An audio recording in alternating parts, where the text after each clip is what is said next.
మొర్దుకై తన కుమార్తెగా స్వీకరించుకొనిన తన పినతండ్రి అయిన అబిహాయిలు కుమార్తెగు ఎస్తేరు రాజు నొద్దకు వెలుటకు వంతు వచ్చినప్పుడు స్త్రీలను కాయు రాజు యొక్క షండుడైన హేగే నిర్ణయించిన అలంకారము కాక ఆమె మరి ఏమీ కోరలేదు. ఎస్తేరును సూచిన వారందరికీ ఆమె యందు దయ పుట్టెను. ఈ ప్రకారం ఎస్తేరు రాజైన అహష్వేరోషు ఏలుబడినందు 7వ సంవత్సరమందు టేబేతు అను 10వ నెలలో రాజనగర్లోనికి అతని ఎదుకుపోగా స్త్రీలందరికంటే రాజు ఎస్తేరును ప్రేమించెను. కన్యలందరికంటే ఆమె అతని వలన దయాదాక్షిణ పొందెను. అతడు రాజా కిరీటమును ఆమె తల మీద ఉంచి ఆమెను వస్తీకి బదులుగా రాణిగా నియమించెను.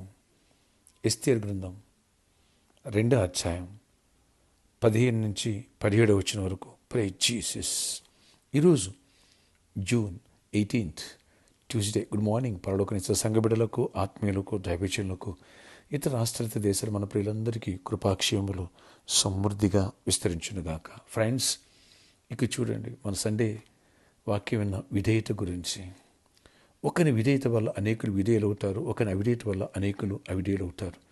ఎస్తేరు యొక్క విధేయత, ఎస్తేరు యొక్క దీనత్వం, ఎస్తేరు యొక్క లోబడే మనస్తత్వం, ఎస్తేరు పెద్దలకు, సిస్టమ్కి ఏ రీతిగా తను చోటిచ్చి ఏ రీతిగా గౌరవించిందో ఆ తగ్గింపు స్వభావాన్ని బట్టి దేవుడు కృప చూపించి గొప్ప కార్యం చేశారు. బానిస పిల్లగా ఉన్న ఈ బిడ్డను తీసుకెళ్ళి రాణించేశాడు. కారణం ఆమెలో ఉన్న అణుకువ, ఆమెలో ఉన్న గుణగణాలు. అందుకని గుణవతి అయిన భార్య దొరుకుతూ అరుదు అట్టి ముత్యము కంటే అమూల్యమైనట్టు సామెత 31:10 అలాంటి గుణగణాలు ఎస్తేరులో ఉన్నాయి. అందాన్ని బట్టి గర్వించలేదు, నాకు తెలుసులే అని చెప్పలేదు. అలాగే తాను ఎవరైతే తన మీద మేనేజర్గా లేదా ఆఫీసర్గా బాసుగా ఉన్నారో వారు ఏమి చెబితే అది చేసింది. అందువల్ల మనుషులందరి దయను పొందింది. అలాగే ఎంతోమంది కన్యకలు రాజు అంతఃగృహంలోకి వెళ్ళారు సెలక్షన్ కోసం. ఎవరు సెలెక్ట్ అవ్వలే, ఎస్తేరు మాత్రం సెలెక్ట్ అయింది. కారణం దేవుడు హెచ్చించారు. డియర్ ఫ్రెండ్స్, భక్తి అనగా దైవ చిత్తానికి చోటు ఇవ్వటం. ఏగే అనగా దేవునికి లేదా దైవజనుడికి సాదృశ్యం. ఎస్తేరు అనగా సంఘానికి సాదృశ్యం. దేవుని ఎరిగిన ప్రతి ఒక్క బిడ్డ ఎలాగైతే ఎస్తేర్లా అప్పగించుకుంటారో, ఓన్ విల్, స్వచిత్తం అనేది లేకుండా దైవ చిత్తానికి, వారినే దేవుడు హెచ్చిస్తారు, వారినే దేవుడు ఆశీర్దిస్తారు. అబ్రహాముని అదే రీతిగా చెప్పిన మాట విన్నాడు, ఏం చెప్తే చేశాడు. ఎస్ అంటే దేవుడు ఎస్ ఎస్, అలాగే దేవుడు నో అంటే నో. అందువల్ల దేవుడు అబ్రహాముని ఫాదర్ ఆఫ్ ద నేషన్స్, విశ్వాసులకు తండ్రిగా, ఇక్కడ ఐశ్వర్యవంతుడుగా, ఇక్కడ గొప్పోడుగా, పరలోక రాజ్యంలో ఫాడైజ్ పేరే అబ్రహాం పేరు పెట్టాడు. దైవ జనాంగమా, ఈ సత్యాన్ని గ్రహించి అప్పగించుకుంటావా? దేవుని చిత్తానికి లోబడతావా?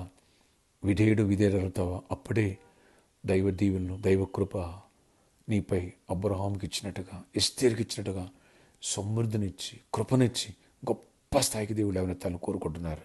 నీతోనే దేవుడు మాట్లాడుతున్నాడు. మార్చుకుంటావా? నేర్చుకుంటావా? హెడ్ స్ట్రాంగ్ పక్కన పెట్టి, ఈగో పక్కన పెట్టి దేవుని చిత్తానికి చోటు దీవెనలు ఎలా ఉంటే నీవే చూస్తావు. ప్రార్థన ఆశ్చర్యకడ. ఈరోజు ఎవరు ఈ ప్రార్థనకి ప్రతి ఒక్క బిడ్డను దర్శించి దీవించి కృప చూపించండి. ఏ రీతికి అప్పగించుకొని కృపనివ్వండి.